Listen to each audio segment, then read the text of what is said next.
ಎಲ್ಲರಿಗೂ ನಮಸ್ಕಾರ. ವಿಶ್ವಗುರು ಎಜುಕೇಷನ್ ಚಾನೆಲ್ಗೆ ಸ್ವಾಗತ. ಇದು 10ನೇ ತರಗತಿ ಗಣಿತ ಭಾಗ 2 ಹೊಸ ಪಠ್ಯಪುಸ್ತಕ. ಇದರಲ್ಲಿ ಅಧ್ಯಾಯ 12 ಮೇಲ್ಮೈ ವಿಸ್ತೀರ್ಣಗಳು ಮತ್ತು ಘನಪದಗಳು. ಇದರಲ್ಲಿ ಈಗಾಗಲೇ ನಾವು ಅಭ್ಯಾಸ 12.1 ಬಿಡಿಸ್ತಾ ಇದ್ದೀವಿ. ಈ ಹಿಂದಿನ ವಿಡಿಯೋದಲ್ಲಿ ನಾವು ಪ್ರಶ್ನೆ ಸಂಖ್ಯೆ 4ರವರೆಗೆ ಬಿಡಿಸಿದ್ದೇವೆ. ಆ ವಿಡಿಯೋಗಳನ್ನ ಯಾರೆಲ್ಲ ನೋಡಿಲ್ಲ ಹೋಗಿ ನೋಡಿಕೊಳ್ಳಿ. ಇವತ್ತು ನಾವು ಪ್ರಶ್ನೆ ಸಂಖ್ಯೆ 5 ಬಿಡಿಸೋಣ. ವರ್ಗಗಣಾಕೃತಿಯ ಮರದ ವಸ್ತುವಿನ ಒಂದು ಮುಖದ ಒಳಭಾಗವು ತಗ್ಗಾಗುವಂತೆ ಅರ್ಧಗೋಳವನ್ನು ಕೊರೆಯಲಾಗಿದೆ. ವರ್ಗಗಣದ ಅಂಚಿನ ಉದ್ದವು ಅರ್ಧಗೋಳದ ವ್ಯಾಸ ಎಲ್ಗೆ ಸಮನಾಗಿದ್ದರೆ ನೂತನವಾಗಿ ಉಂಟಾದ ಘನದ ಒಟ್ಟು ಮೇಲ್ಮೈ ವಿಸ್ತೀರ್ಣವನ್ನು ಕಂಡುಹಿಡಿಯಿರಿ. ಯಾವ ರೀತಿ ಮಾಡೋದಂತೇಳಿ ನೋಡೋಣ. ಇಲ್ಲಿ ಪ್ರಶ್ನೆಯಲ್ಲಿ ಕೊಟ್ಟಂತಹ ಮಾಹಿತಿಗೆ ಅನುಗುಣವಾಗಿ ಈ ರೀತಿ ಒಂದು ಚಿತ್ರವನ್ನು ಹಾಕಿಕೊಂಡಿದ್ದೇನೆ. ಇದು ಒಂದು ವರ್ಗ ಗಣಾಕೃತಿಯಾಗಿದೆ. ಇದು ಒಂದು ಮರದ ವಸ್ತು ಆಗಿದೆ. ಈ ವಸ್ತುವಿನ ಒಂದು ಮುಖದ ಮೇಲೆ ಅಂದರೆ ಈ ಒಂದು ಭಾಗದ ಮೇಲೆ ಒಳಭಾಗವು ತಗ್ಗಾಗುವಂತೆ ಒಂದು ಅರ್ಧಗೋಳವನ್ನು ಇಲ್ಲಿ ನೋಡ್ಬೋದು ನೀವು, ಇಲ್ಲಿ ಅರ್ಧಗೋಳವನ್ನು ಕೊರೆಯಲಾಗಿದೆ. ಇವಾಗ ಈ ವರ್ಗಗಣದ ಅಂಚು ಅಂದರೆ ಇದು ಇವಕ್ಕೇನಂತೀವಿ ನಾವು ಅಂಚು ಅಂತ ಕರಿತೀವಿ. ಈ ವರ್ಗ ಗಣದ ಅಂಚಿನ ಉದ್ದವು ಈ ಒಂದು ಅರ್ಧಗೋಳದ ವ್ಯಾಸ ಅಂದರೆ ಇದು ವ್ಯಾಸ ಎಲ್ಗೆ ಸಮನಾಗಿರುತ್ತದೆ. ಅಂದರೆ ನಾವಿಲ್ಲಿ ಬರ್ಕೋಬಹುದು ವರ್ಗಗಣದ ಅಂಚಿನ ಉದ್ದ ಈಕ್ವಲ್ ಟು ಅರ್ಧಗೋಳದ ವ್ಯಾಸ. ಅಂಚು ಅಂದರೆ ಎ ಈಕ್ವಲ್ ಟು ಅರ್ಧಗೋಳದ ವ್ಯಾಸ ಅಂದರೆ ಎಷ್ಟು ಕೊಟ್ಟಿದ್ದಾರೆ? ಎಲ್ ಕೊಟ್ಟಿದ್ದಾರೆ. ಹಾಗಾಗಿ ಎ ಈಕ್ವಲ್ ಟು ಎಲ್ ಆಗುತ್ತದೆ. ಇವಾಗ ನಾವು ಈ ರೀತಿಯಾಗಿ ನೂತನವಾಗಿ ಉಂಟಾದ ಘನದ ಒಟ್ಟು ಮೇಲ್ಮೈ ವಿಸ್ತೀರ್ಣವನ್ನು ಕಂಡುಹಿಡಿಬೇಕು. ಯಾವ ರೀತಿ ಕಂಡುಹಿಡಿದಂತೇಳಿ ನೋಡೋಣ. ಇಲ್ಲಿ ಮೊದಲು ನಾವು ಈ ಒಂದು ಘನಾಕೃತಿಯ ಪೂರ್ಣ ಮೇಲ್ಮೈ ವಿಸ್ತೀರ್ಣವನ್ನು ಮಾಡಬೇಕು. ನೆಕ್ಸ್ಟು ಇಲ್ಲಿ ಒಂದು ಅರ್ಧಗೋಳದ ಪಾರ್ಶ್ವ ಮೇಲ್ಮೈ ವಿಸ್ತೀರ್ಣವನ್ನು ಕೂಡಿಸಬೇಕು. ನಂತರ ಈ ಒಂದು ಅರ್ಧಗೋಳದ ಪಾದದ ವಿಸ್ತೀರ್ಣವನ್ನು ನಾವು ಏನು ಮಾಡಬೇಕು? ಮೈನಸ್ ಮಾಡಬೇಕು. ಆವಾಗ ನಮಗೆ ಈ ಒಂದು ಒಟ್ಟು ಮೇಲ್ಮೈ ವಿಸ್ತೀರ್ಣ ಸಿಗುತ್ತದೆ. ಅದನ್ನ ಯಾವ ರೀತಿ ಬರ್ಕೋದಂತೇಳಿ ನೋಡೋಣ. ನೂತನವಾಗಿ ಉಂಟಾದ ಘನದ ಒಟ್ಟು ಮೇಲ್ಮೈ ವಿಸ್ತೀರ್ಣ ಈಕ್ವಲ್ ಟು ವರ್ಗಗಣಾಕೃತಿಯ ಪೂರ್ಣ ಮೇಲ್ಮೈ ವಿಸ್ತೀರ್ಣ ಪ್ಲಸ್ ಅರ್ಧಗೋಳದ ಪಾರ್ಶ್ವ ಮೇಲ್ಮೈ ವಿಸ್ತೀರ್ಣ ಮೈನಸ್ ಅರ್ಧಗೋಳದ ಪಾದದ ವಿಸ್ತೀರ್ಣ ಆಗಿರುತ್ತದೆ. ಇವಾಗ ವರ್ಗಗಣಾಕೃತಿಯ ಪೂರ್ಣ ಮೇಲ್ಮೈ ವಿಸ್ತೀರ್ಣ ಸೂತ್ರ ಏನಿದೆ? 6a² ಇದೆ ಪ್ಲಸ್ ಅರ್ಧಗೋಳದ ಪಾರ್ಶ್ವ ಮೇಲ್ಮೈ ವಿಸ್ತೀರ್ಣ ಏನಿದೆ? 2πr² ಇದೆ. ನೆಕ್ಸ್ಟು ಅರ್ಧಗೋಳದ ಪಾದದ ವಿಸ್ತೀರ್ಣ ಏನಿದೆ? πr² ಇದೆ. ನೆಕ್ಸ್ಟು 6a² ಪ್ಲಸ್ 2πr² ಒಂದು πr² ಕಾದರೆ πr² ಉಳಿಯುತ್ತದೆ. Next a equal to L ಇದೆ. ಹಾಗಾಗಿ ಇಲ್ಲಿ ನಾನು 6l² ಅಂತ ಬರ್ಕೊಂಡಿದ್ದೀನಿ. ನೆಕ್ಸ್ಟ್ ಪ್ಲಸ್ y ಇದೆ. ನಮಗೆ ಆಲ್ರೆಡಿ ಗೊತ್ತಿದೆ d ಈಕ್ವಲ್ ಟು ಅಂದರೆ ಎಲ್ ಕೊಟ್ಟಿದ್ದಾರೆ. ಹಾಗಿದ್ದಾಗ r ಈಕ್ವಲ್ ಟು ಏನಾಗುತ್ತೆ?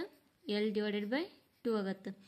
ಹಾಗಾಗಿ ನಾನು ಇಲ್ಲಿ r ಈಕ್ವಲ್ ಟು ಏನು ಬರ್ಕೊಂಡಿದ್ದೀನಿ ಅಂದರೆ l/2 ಅಂತೇಳಿ ಬರ್ಕೊಂಡಿದ್ದೀನಿ. ಇಲ್ಲಿ ಸ್ಕ್ವೇರ್ ಇದೆ, ಹಾಗಾಗಿ ಸ್ಕ್ವೇರ್ ಅಂತೇಳಿ ಬರ್ಕೊಂಡಿದ್ದೀನಿ. ಇವಾಗ 6l² ಪ್ಲಸ್ l²/4 ಆಗುತ್ತದೆ. ಇವಾಗ ಇಲ್ಲಿ ಎರಡು ಕಡೆ ನೋಡ್ಬೋದು l² ಕಾಮನ್ ಇದೆ. ಹಾಗಾಗಿ ಇಲ್ಲಿ ನಾನು l² ಹೊರಗಡೆ ಬರ್ಕೊಂಡಿದ್ದೀನಿ. ನೆಕ್ಸ್ಟ್ ಇಲ್ಲಿ ಏನು ಉಳಿತೈತಿ? 6 ಪ್ಲಸ್ π/4 ಉಳಿಯುತ್ತದೆ. ಇವಾಗ ಇದನ್ನ LCM ತೆಗೆಯೋಣ. ಆವಾಗ l²/4 ಇಲ್ಲಿ ಇಂಟು ಬ್ರಾಕೆಟ್ ಇಲ್ಲಿ 4 ಮಲ್ಟಿಪ್ಲೈ ಆದರೆ 24 ಪ್ಲಸ್ 5 ಆಗುತ್ತದೆ. ಅಂದರೆ ನೂತನವಾಗಿ ಉಂಟಾದ ಘನದ ಒಟ್ಟು ಮೇಲ್ಮೈ ವಿಸ್ತೀರ್ಣ ಏನಾಗುತ್ತೆ ಅಂದರೆ l² into bracket 24 plus π/4 cm² ಆಗುತ್ತದೆ. ನೆಕ್ಸ್ಟ್ ಪ್ರಶ್ನೆ ಸಂಖ್ಯೆ 6. ಒಂದು ಔಷಧದ ಕ್ಯಾಪ್ಸೂಲ್ನ ಆಕಾರವು ಒಂದು ಸಿಲಿಂಡರ್ನ ಪ್ರತಿ ಪಾದಗಳಲ್ಲಿ 2 ಅರ್ಧಗೋಳವನ್ನು ಅಂಟಿಸಿದೆ. ಚಿತ್ರ 12.10 ನೋಡಿ. ಇದು ಚಿತ್ರ 12.10 ಆಗಿದೆ. ಕ್ಯಾಪ್ಸೂಲ್ನ ಸಂಪೂರ್ಣ ಉದ್ದವು 14 ಮಿಲಿಮೀಟರ್ ಮತ್ತು ಅದರ ವ್ಯಾಸವು 5 ಮಿಲಿಮೀಟರ್ ಇದೆ. ಅದರ ಮೇಲ್ಮೈ ವಿಸ್ತೀರ್ಣವನ್ನು ಕಂಡುಹಿಡಿಯಿರಿ. ಯಾವ ರೀತಿ ಮಾಡೋದಂತೇಳಿ ನೋಡೋಣ. ಇಲ್ಲಿ ನಾನು ಪ್ರಶ್ನೆಯಲ್ಲಿ ಕೊಟ್ಟಂತಹ ಮಾಹಿತಿಗೆ ಅನುಗುಣವಾಗಿ ಈ ರೀತಿ ಒಂದು ಚಿತ್ರವನ್ನು ಹಾಕಿಕೊಂಡಿದ್ದೇನೆ. ಇದು ಒಂದು ಔಷಧ ಕ್ಯಾಪ್ಸೂಲ್ ಚಿತ್ರವಾಗಿದೆ. ಇಲ್ಲಿ ನೋಡ್ಬೋದು ನೀವು, ಇಲ್ಲಿ ಮಾರ್ಕ್ ಮಾಡಿದ್ದೀನಲ್ಲ, ಇದು ಏನಾಗಿದೆ, ಒಂದು ಸಿಲಿಂಡರ್ ಆಗಿದೆ. ಈ ಸಿಲಿಂಡರ್ನ ಈ ಒಂದು ಪಾದಕ್ಕೆ ಒಂದು ಅರ್ಧಗೋಳವನ್ನು, ನೆಕ್ಸ್ಟ್ ಈ ಒಂದು ಪಾದಕ್ಕೆ ಒಂದು ಅರ್ಧಗೋಳವನ್ನು ಅಂಟಿಸಲಾಗಿದೆ. ಈ ಒಂದು ಪೂರ್ತಿ ಕ್ಯಾಪ್ಸೂಲ್ನ ಉದ್ದ ಏನಿದೆ 14 ಮಿಲಿಮೀಟರ್ ಇದೆ. ನಂತರ ಈ ಒಂದು ಕ್ಯಾಪ್ಸೂಲ್ನ ವ್ಯಾಸ ಎಷ್ಟಿದೆ, 5 ಮಿಲಿಮೀಟರ್ ಇದೆ. ಅಂದರೆ ವ್ಯಾಸ 5 ಮಿಲಿಮೀಟರ್ ಆದರೆ ತ್ರಿಜ್ಯ R=5/2 ಮಿಲಿಮೀಟರ್ ಆಗುತ್ತದೆ. ಅಂದರೆ ನೀವು ಇಲ್ಲಿ ನೋಡ್ಬೋದು, ಈ ಒಂದು ಅರ್ಧಗೋಳದ ತ್ರಿಜ್ಯ ಏನಾಗುತ್ತೆ, 2.5 ಮಿಲಿಮೀಟರ್ ಆಗುತ್ತದೆ. ನೆಕ್ಸ್ಟ್ ಅದೇ ರೀತಿ ಇಲ್ಲಿ ಕೂಡ ಈ ಅರ್ಧಗೋಳದ ತ್ರಿಜ್ಯ ಎಷ್ಟಾಗುತ್ತೆ, 2.5 ಮಿಲಿಮೀಟರ್ ಆಗುತ್ತದೆ. ಇವಾಗ 2.5 ಮತ್ತು 2.5 ಕೂಡಿಸಿದ್ರೆ 5 ಆಯಿತು. ಈ 14ರೊಳಗೆ 5 ಹೋದರೆ 9 ಉಳಿತು. ಹಾಗಾಗಿ ಈ ಉಳಿದ ಒಂದು ಭಾಗ ಇಲ್ಲಿ ಕಾಣ್ತಿದೆಯಲ್ಲ, ಈ ಒಂದು ಭಾಗದ ಉದ್ದ 9 ಮಿಲಿಮೀಟರ್ ಆಗಿರುತ್ತದೆ. ಇವಾಗ ನಾವು ಇದರ ಒಂದು ಪೂರ್ಣ ಮೇಲ್ಮೈ ವಿಸ್ತೀರ್ಣವನ್ನು, ಅಂದರೆ ಈ ಔಷಧ ಕ್ಯಾಪ್ಸೂಲ್ನ ಪೂರ್ಣ ಮೇಲ್ಮೈ ವಿಸ್ತೀರ್ಣವನ್ನು ನಾವು ಕಂಡುಹಿಡಿಬೇಕು. ಯಾವ ರೀತಿ ಕಂಡುಹಿಡಿದೆ ಅಂತೇಳಿ ನೋಡೋಣ. ಇವಾಗ ಇಲ್ಲಿ ಕಾಣ್ಬೋದು ನೀವು, ಈ ಒಂದು ಇಲ್ಲಿ ಕಾಣ್ತಿದೆಯಲ್ಲ, ಈ ಒಂದು ಸಿಲಿಂಡರ್ನ ಪಾರ್ಶ್ವ ಮೇಲ್ಮೈ ವಿಸ್ತೀರ್ಣ ಮತ್ತು ಇಲ್ಲಿ ಒಂದು ಅರ್ಧಗೋಳ ಇದೆ, ಇಲ್ಲಿ ಒಂದು ಅರ್ಧಗೋಳ ಇದೆ. ಈ ಎರಡು ಅರ್ಧಗೋಳದ ಪಾರ್ಶ್ವ ಮೇಲ್ಮೈ ವಿಸ್ತೀರ್ಣವನ್ನು ಕೂಡಿಸಿದಾಗ ನಮಗೆ ಈ ಒಂದು ಕ್ಯಾಪ್ಸೂಲ್ನ ಪೂರ್ಣ ಮೇಲ್ಮೈ ವಿಸ್ತೀರ್ಣ ಸಿಗುತ್ತದೆ. ಅದನ್ನ ಯಾವ ರೀತಿ ಮಾಡೋದು ಅಂತೇಳಿ ನೋಡೋಣ. ಇಲ್ಲಿ ನಾನು ಕ್ಯಾಪ್ಸೂಲ್ನ ಒಟ್ಟು ಮೇಲ್ಮೈ ವಿಸ್ತೀರ್ಣ = ಸಿಲಿಂಡರ್ನ ಪಾರ್ಶ್ವ ಮೇಲ್ಮೈ ವಿಸ್ತೀರ್ಣ ಪ್ಲಸ್ 2 × ಅರ್ಧಗೋಳದ ಪಾರ್ಶ್ವ ಮೇಲ್ಮೈ ವಿಸ್ತೀರ್ಣ. ಇಲ್ಲಿ 2 ಯಾಕೆ ಇಂಟು ಮಾಡಿದ್ದೀನಿ ಅಂದರೆ 2 ಅರ್ಧಗೋಳಿದ್ದಾವೆ, ಹಾಗಾಗಿ ಇಲ್ಲಿ ನಾನು 2 ಮಲ್ಟಿಪ್ಲೈ ಮಾಡಿದ್ದೀನಿ. ಸಿಲಿಂಡರ್ನ ಪಾರ್ಶ್ವ ಮೇಲ್ಮೈ ವಿಸ್ತೀರ್ಣ ಸೂತ್ರ ಏನಿದೆ, 2 πRh ಪ್ಲಸ್ ಅರ್ಧಗೋಳದ ಪಾರ್ಶ್ವ ಮೇಲ್ಮೈ ವಿಸ್ತೀರ್ಣ ಏನಿದೆ, 2 πr² ಇದೆ. ಇವಾಗ ಇವೆರಡರಲ್ಲಿ 2 πr ಕಾಮನ್ ಇದೆ, ಹಾಗಾಗಿ ಇದನ್ನ ಹೊರಗಡೆ ಬರ್ಕೊಂಡಿದ್ದೀನಿ. ನೆಕ್ಸ್ಟ್ ಇಲ್ಲಿ ಏನು ಉಳಿಯುತ್ತದೆ ಅಂದರೆ h ಪ್ಲಸ್ 2r ಉಳಿಯುತ್ತದೆ. ಇವಾಗ ಬೆಲೆಗಳನ್ನು ಆದೇಶಿಸೋಣ. 2 × π ಅಂದರೆ 22/7 ಇಂಟು r ತ್ರಿಜ್ಯ ಎಷ್ಟಿದೆ, 5/2 ಇದೆ.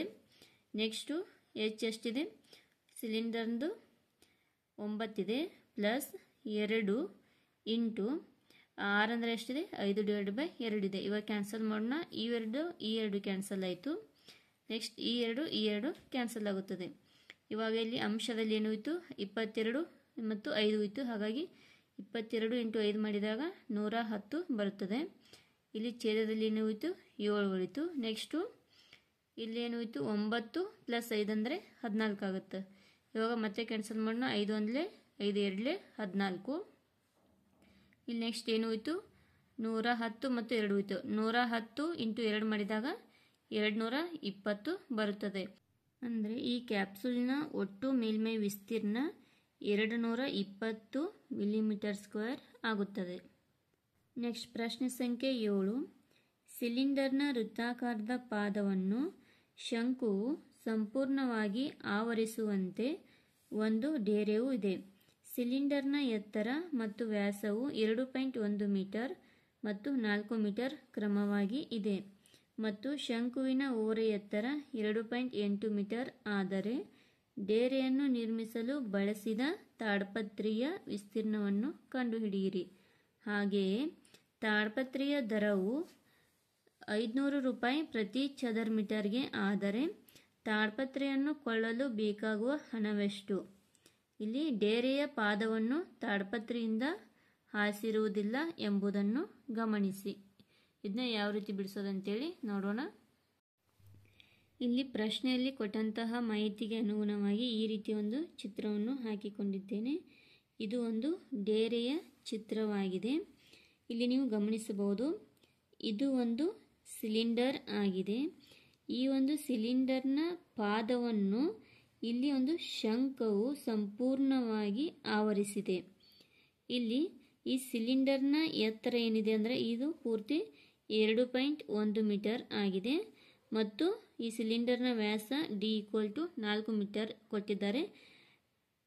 ವ್ಯಾಸ 4 ಮೀಟರ್ ಆದರೆ ತ್ರಿಜ್ಯ ಏನಾಗುತ್ತೆ 2 ಮೀಟರ್ ಆಗುತ್ತದೆ. ನಂತರ ಈ ಶಂಕುವಿನ ಓರೆ ಎತ್ತರ L = 2.8 ಮೀಟರ್ ಆಗಿದೆ.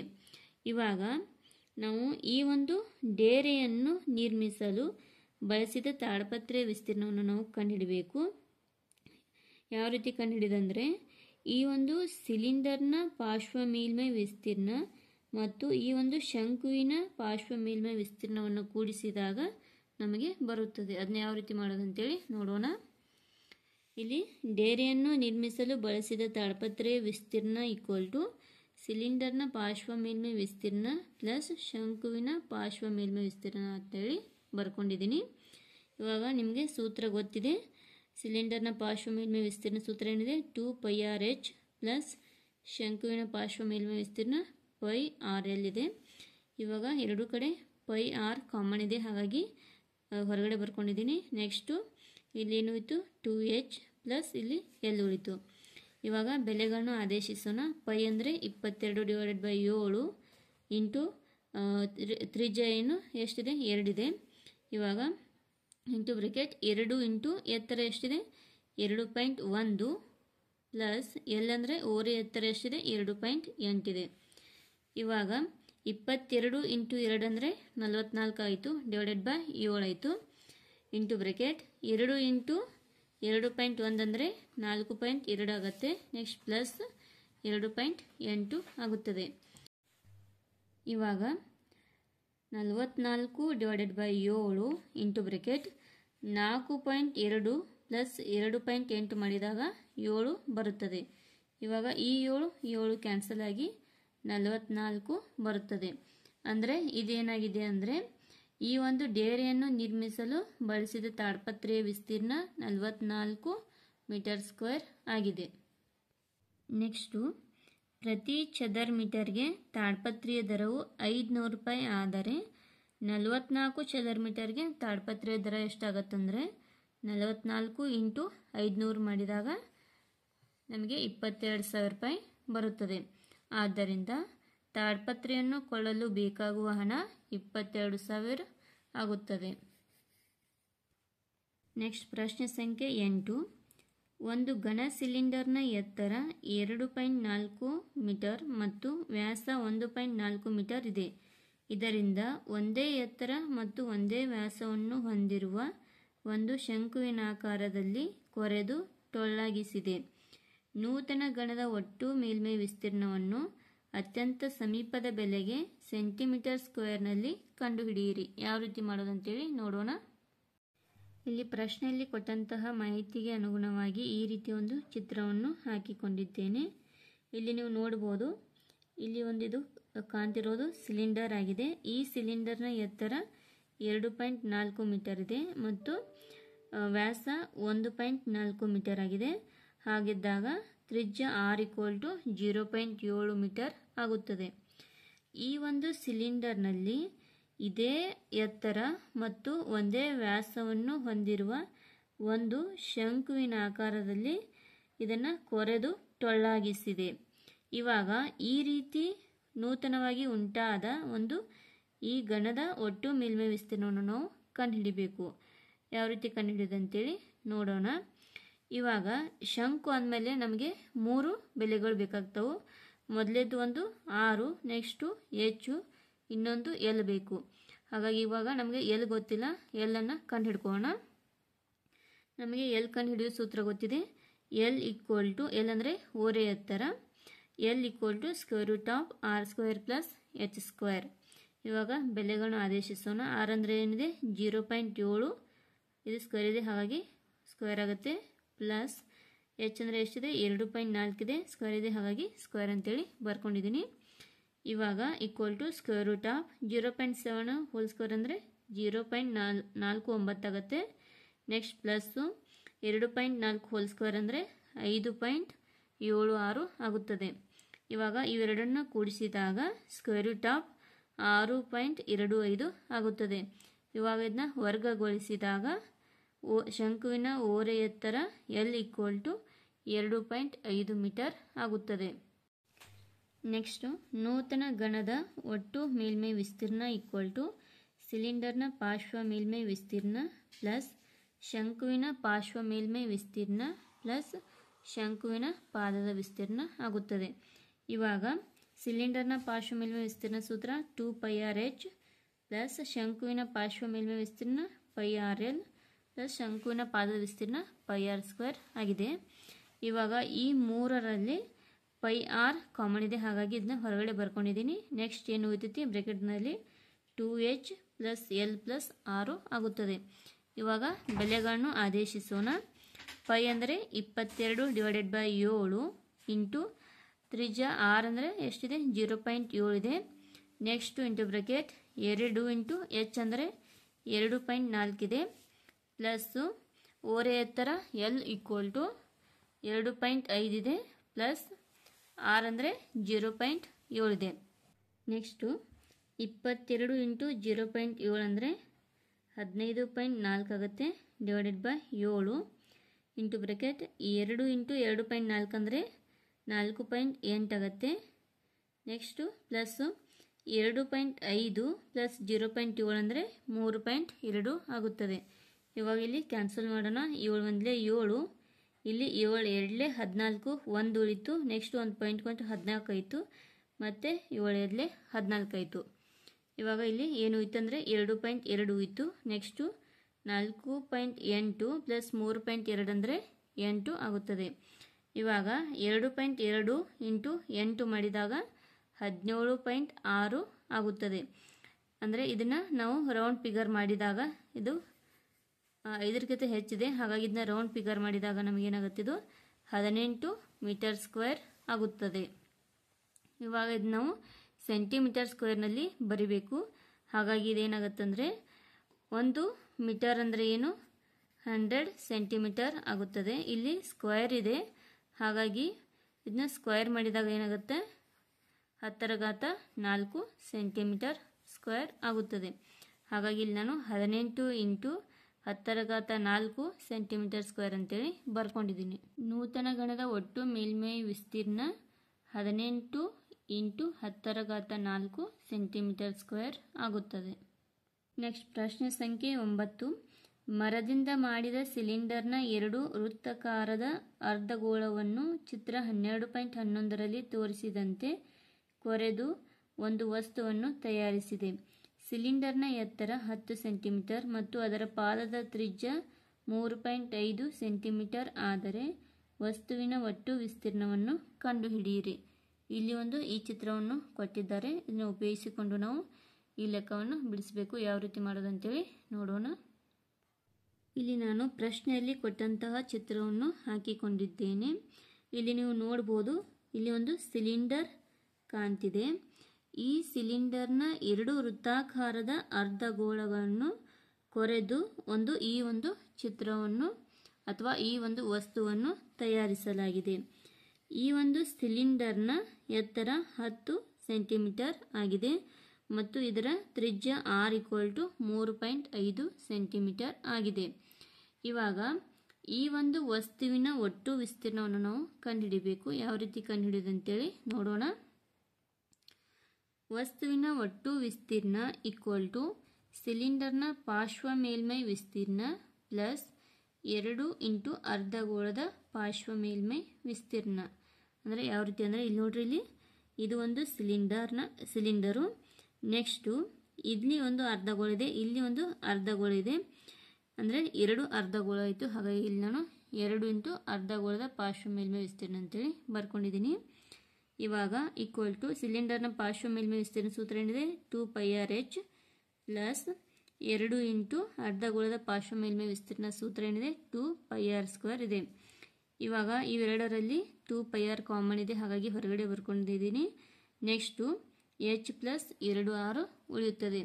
ಇವಾಗ ಬೆಲೆಗಳನ್ನು ಆದೇಶಿಸೋಣ. 2 ಇಂಟು ಪೈ ಅಂದರೆ 22/7 ಇಂಟು r ಅಂದರೆ 3.5 ಆಗುತ್ತೆ. ನೆಕ್ಸ್ಟು ಇಂಟು ಬ್ರ್ಯಾಕೆಟ್ h ಅಂದರೆ ಎತ್ತರ 10 ಇದೆ ಪ್ಲಸ್ 2ಕ್ಕೆ 2 ಇಂಟು ತ್ರಿಜ್ಯ r = ಎಷ್ಟಿದೆ 3.5 ಇದೆ. ಇವಾಗ ಕ್ಯಾನ್ಸಲ್ ಮಾಡೋಣ. 7 1 7, ಒಂದು ಪಾಯಿಂಟ್ ಕೊಡೋಣ. 35 ಆಯಿತು, 7 ಐದಲೇ 35 ಆಗುತ್ತೆ. ನೆಕ್ಸ್ಟ್ ಇಲ್ಲಿ ಏನು ಉಳಿತು, 2 ಇಂಟು 22 ಅಂದರೆ 44 ಆಯಿತು. Into next 0.5. ಇವಾಗ ಇಲ್ಲಿ ಇಂಟು ಇಲ್ಲಿ 10 ಪ್ಲಸ್ 2 ಇಂಟು 3.5 ಅಂದರೆ ಏನಾಗುತ್ತೆ ಅಂದರೆ ಇಲ್ಲಿ ನೀವು ನೋಡ್ಬೋದು 10 ಪ್ಲಸ್ 2 ಇಂಟು 3.5 ಅಂದರೆ ಏನಾಗುತ್ತೆ ಅಂದರೆ 7 ಆಗುತ್ತದೆ. ಇವಾಗ 10 ಪ್ಲಸ್ 7 ಅಂದರೆ 17 ಆಗುತ್ತದೆ. ನೆಕ್ಸ್ಟು 44 ಇಂಟು 0.5 ಇಂಟು 17 ಮಾಡಿದಾಗ 374 ಸೆಂಟಿಮೀಟರ್ ಸ್ಕ್ವೇರ್ ಆಗುತ್ತದೆ. ಅಂದರೆ ಈ ಒಂದು ವಸ್ತುವಿನ ಒಟ್ಟು ವಿಸ್ತೀರ್ಣ ಏನಾಗುತ್ತೆ, 374 ಸೆಂಟಿಮೀಟರ್ ಸ್ಕ್ವೇರ್ ಆಗುತ್ತದೆ. ಇಲ್ಲಿಗೆ ಅಭ್ಯಾಸ 12.1 ಮುಕ್ತಾಯವಾಯಿತು. ಈ ವಿಡಿಯೋ ನಿಮಗೆ ಇಷ್ಟವಾದರೆ ಶೇರ್ ಮಾಡಿ, ಲೈಕ್ ಮಾಡಿ, ಸಬ್ಸ್ಕ್ರೈಬ್ ಮಾಡಿ. Thank you all.